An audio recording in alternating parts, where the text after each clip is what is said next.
Welcome to Whisky.com, where fine spirits meet. My name is Lüning, Horst Lüning, and I'm the master taster of Whisky.com. And today we tasted Port Ellen, not the annual release, 12th release here, but the 8th release. Why do I not put a bottle of the 8th here? I do not have one. And the 12th release is relatively new. It's from 2012, the bottling. And it was from 1979 until 2012, 32 years old, and it costs an awful lot of money, over 1,000 euros, of course. Let's give you an idea of the history of Port Ellen, not of the distillery itself, but of the bottlings. Distillery run for a long time. It was founded in 1825. And in the 20th century, they worked for the blend industry, is owned by Diageo. With the big British recession in the beginning 1980s, the distillery closed in 1983, and that was it. The casks still went into the blend whiskey industry, and this went on for years. And then it was, well, discovered by independent bottlers, and they sold casks of Port Ellen, not casks, bottles from casks of Port Ellen. One of the famous is Signatory Vintage. They were able to buy more than 100 casks of Port Ellen. And then the name Port Ellen Distillery grew in value, and people loved Port Ellen. It was so smoky, so Islay, tasty, and they want to have more. And then the proprietor Diageo, they started a few bottlings, I don't know, 2, 3, 4 of Port Ellen in their rare malts series, and this was sold for 50, 60, 70 euros and was sold like hell. And then they thought about it and said, well, if they are going that well, those bottles of this closed distillery, then we will release an annual release. That's the annual release. That's the name of this range of bottles, and they started with the first, and today in 2014 we've already seen the 13th, and from release to release the number of bottles reduce, and with the 12th release in 2012 they had 2,964 bottles, and with the 8th release I will soon taste here, they had 6,618 bottles, and before they went up to 20,000 bottles, I think, 12,000 per release. So the number of bottles reduce, and the price is going up like hell. And for the last one's 13th release, they ask 1,500 euros, 1,700 euros. So it was a really big money they asked for. What's here in this? Something written in here. Established in 1825, Port Ellen Distillery took almost 2 centuries to achieve the cult status it enjoys today.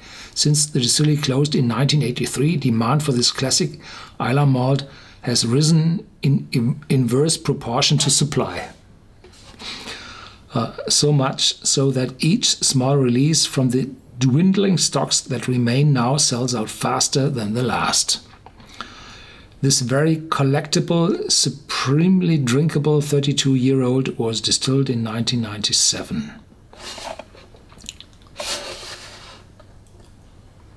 Yeah, the other is the taste description of the 12-year-old. It won't fit to this bottle.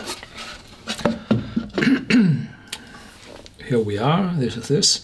The distillery itself was partly wrecked around 2000, and the whiskey was, I think, removed from the warehouses, and some buildings have to stay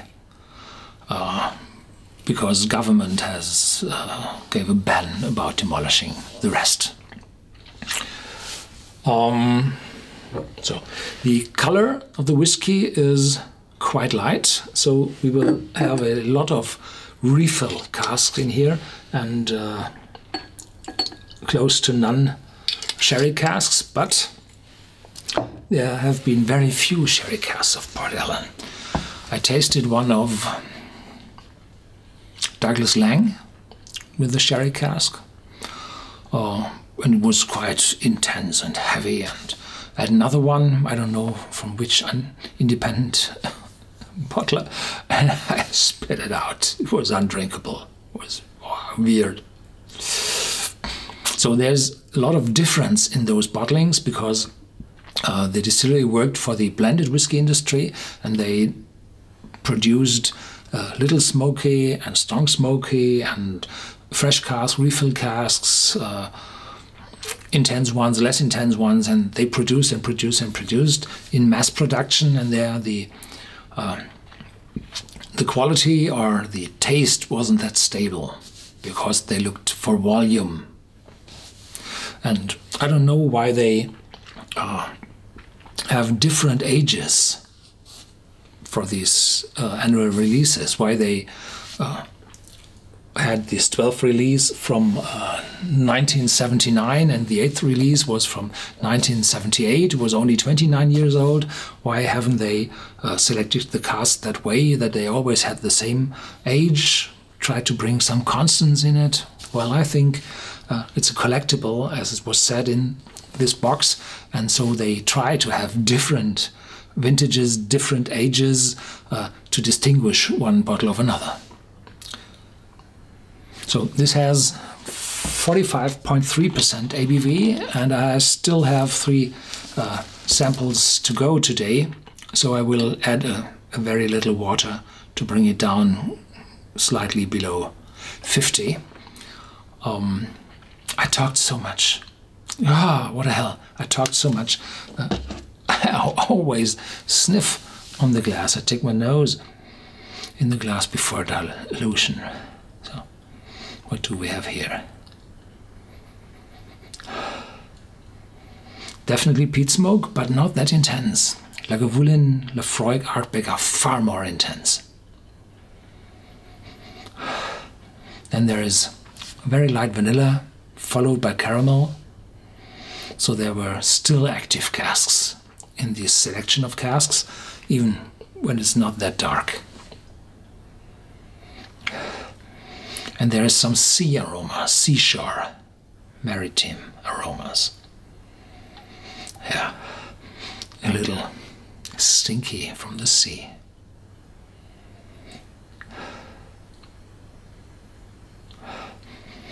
Caramel, vanilla. And in the back there's some sweetness coming up. Yeah. And the peat smoke is intense, but not overwhelming. Overwhelming. I just had one today.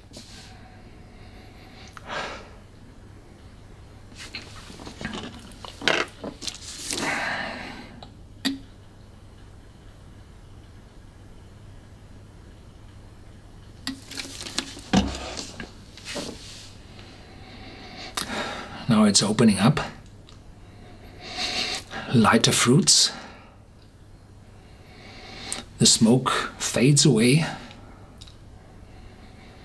It's cooler. And some sea salt is appearing. Fruits becoming stronger and stronger.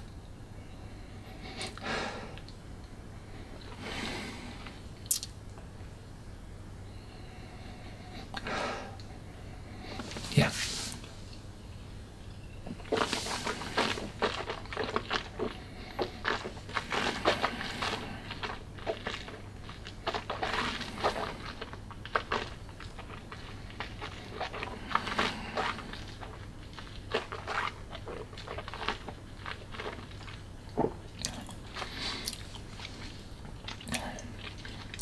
fruity, intense, smoky, and no bitterness.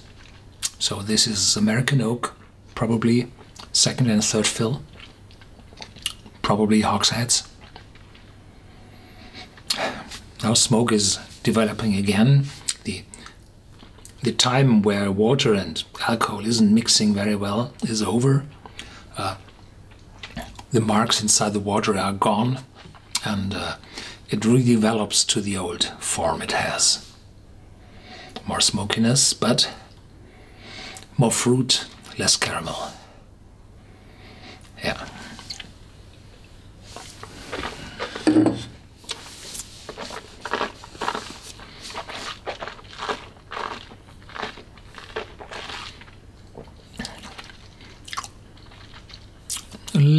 Very little spiciness is appearing. Port Ellen 8th release, 29 years old, 1978 to 2008. Is it worth the money? People are asking for it today. 1,500 euros, $2,000 a bottle is quite common. No, this is a good whiskey, $100, 150 euros. 200 pounds. Well, that's the range which is to pay for the level of taste this whiskey provides. The rest is for the rarity of this whiskey, for the collector's wish to have this bottle. Well, if you have such a bottle, when is the time to sell?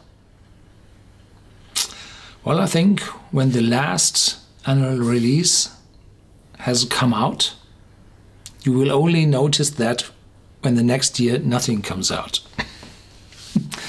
And then people try to, yes, fill up their collections to get a full sequence from first to nth release. And then it's the time to sell. 5-10 years later, the value, from my point of view, will be over the top and falling again because people do not remember Port Ellen. Connoisseurs haven't tasted a single Port Ellen for years and years and found other distilleries with a similar taste. So the hype has a peak. And if you're a collector and want to make money out of this bottle, you have to sell when people try to fill up their collections. Thank you for watching Whisky.com. There's more to come. Feel free to share this video with your friends, and in our whiskey database you will find a lot of Port Ellen bottles. Thank you.